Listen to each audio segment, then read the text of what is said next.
സകല വിശുദ്ധന്മാരെ, വിശുദ്ധിയുടെ വിളനിലമായി തീർന്ന നിങ്ങളുടെ ജീവിതങ്ങളിലെ സുഹൃതങ്ങൾ കണ്ട് ഈശോയ്ക്ക് വേണ്ടി ജീവിക്കുവാനുള്ള ആത്മീയമായ ഉണർവും ശക്തിയും ഞങ്ങൾക്കും നൽകണമേ.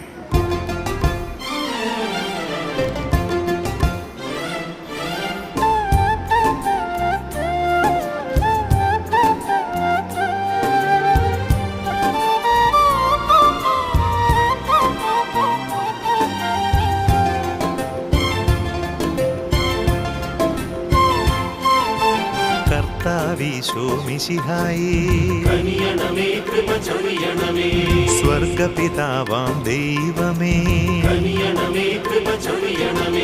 രക്ഷകനീശോ മിശിഹായേ, പാവന റൂഹാ ദൈവമേ,